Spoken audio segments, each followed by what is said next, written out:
And hello, everyone, and welcome back to my video series podcast. I don't know at this point, but it's um, going to be a primary wrap up. Um, we are going to talk about what I originally set out to talk about on this page, and that is Alabama politics. And as I'm recording this 6 days ago, May 19th, Alabama voters went to the polls and held our elections.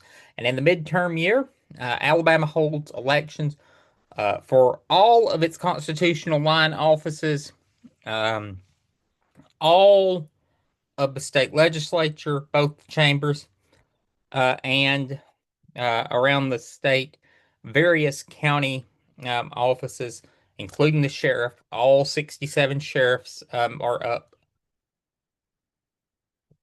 and various counties, county commission uh, seats. So um, that was on the ballot.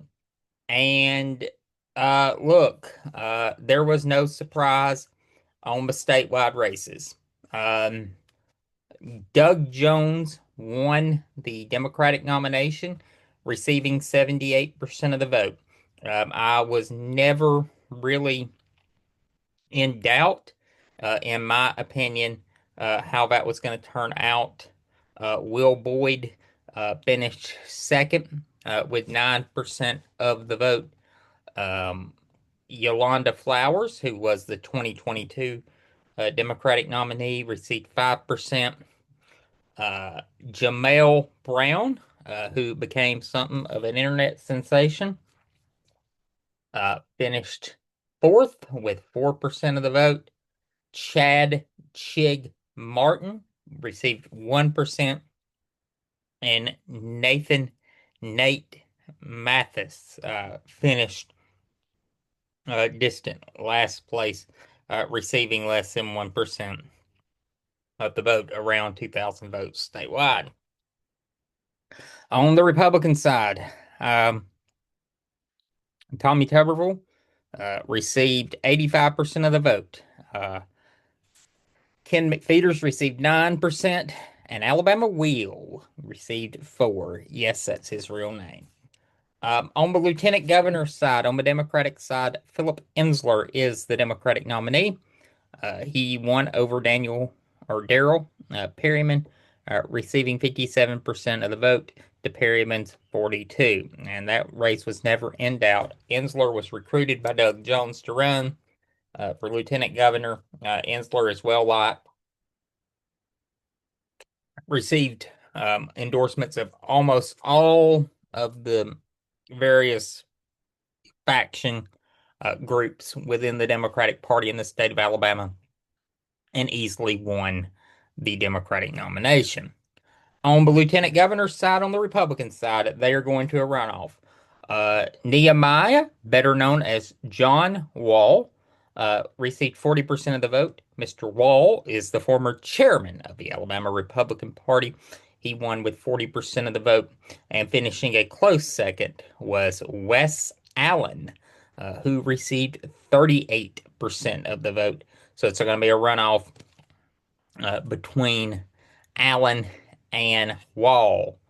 Both parties will have a runoff in the senatorial primary, and this was, in my opinion, the biggest surprise of the night. Dakari Lariat and Everett Weiss are going to be the two candidates from the Democratic Party going to a runoff. Everett Weiss finished first with 39% of the vote. Dakaria finished with 29, and Dakaria was obviously a guest on an earlier show. Um, Mark Wheeler finished third with 17% of the vote. Mr. Wheeler, um, working class gentleman, very humble beginnings, uh, finished with 17% of the vote. Kyle Sweetser, who obviously was on the show a few weeks ago, finished fourth with 13%. And that was a real shock to everyone. Most people believed that Kyle was the front runner and would receive the nomination. But a lot of party activists and people pushed back on Kyle because of his past association with the Republican Party. And Kyle finished third, or not third, fourth. He finished last. And I kind of saw that trend happening early in the night. I saw a couple of returns from my home county, and I was watching the returns statewide, and I told someone that I was with that he would finish last, and they did not believe me. They kind of thought that I was overreacting. They said no, that would not happen. But it did.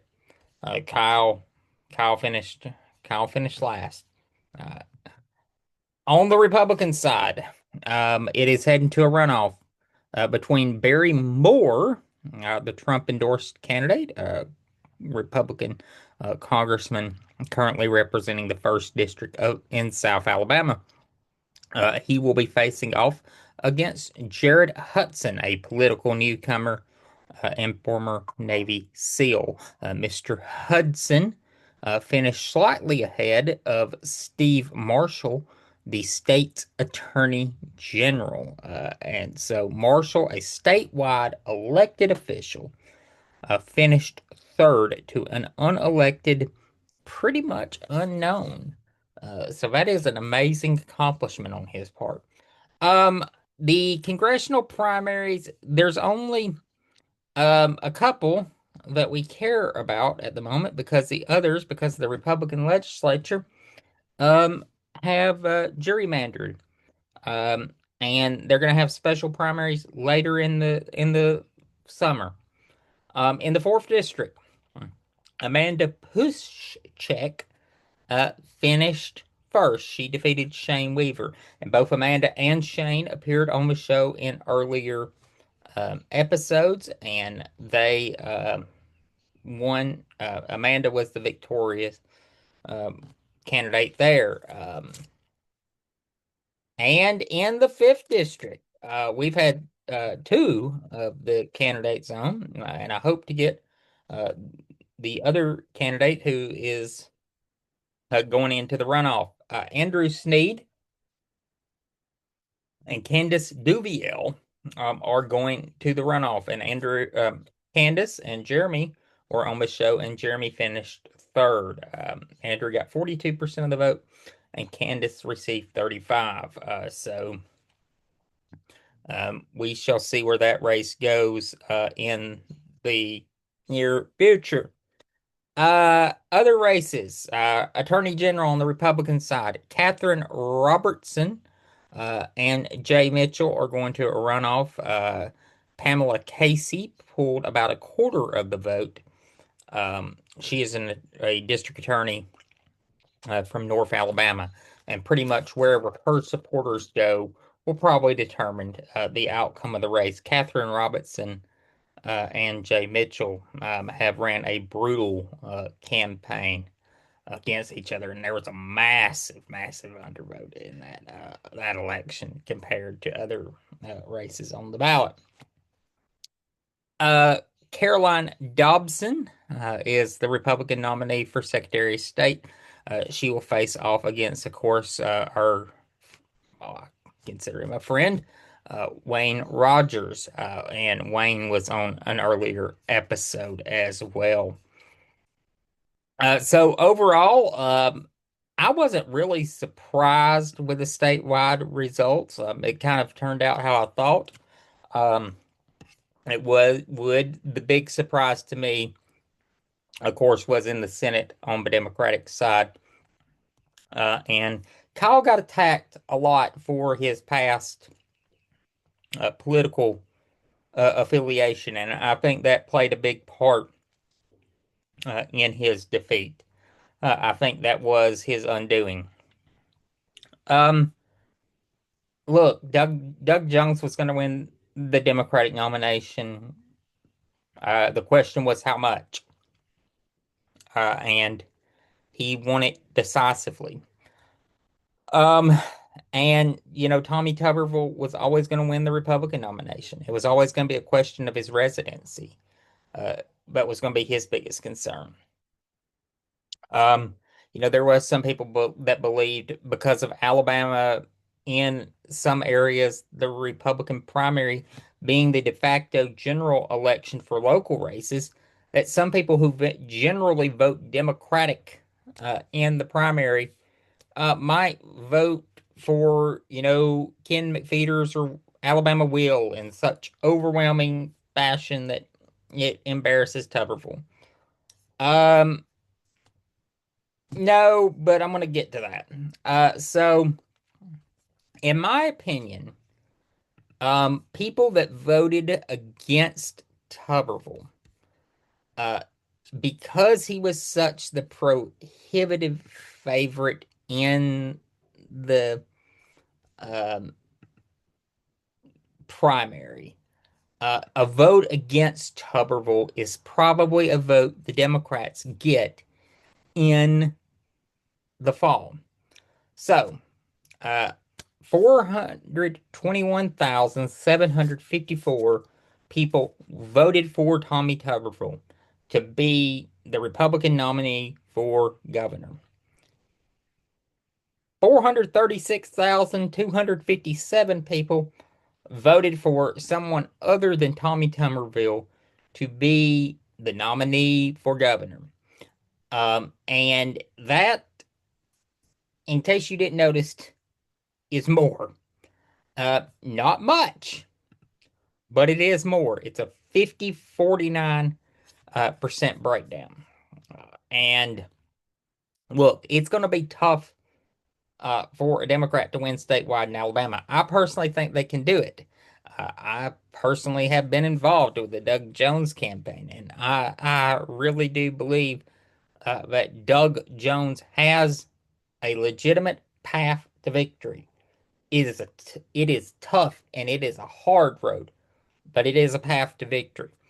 And if you look at the county breakdown of the counties that Doug Jones, uh, where more people voted for someone other than Tuberville to be the nominee, it is almost exactly the same amount that Doug Jones had when he won in 2027. All right, 2017, when he became uh, senator from Alabama, when he defeated Roy Moore. There's a few exceptions. A few counties flipped from red, from blue to red, and a couple counties flipped from red to blue. But those are small, and the margins in those counties are not huge. And another thing, in some very red counties, um, we're seeing a very tightening race, race places you wouldn't generally think about. One of the big things that was talked about, and a lot of people were bemoaning on election night at first, was the turnout, and turnout was very awful, very bad. There's no way to downplay that. Overall, 23% of voters turned out statewide to cast a ballot. But for Democrats, there was a 105% increase in turnout. Democrats outvoted Republicans in all of the major metro counties.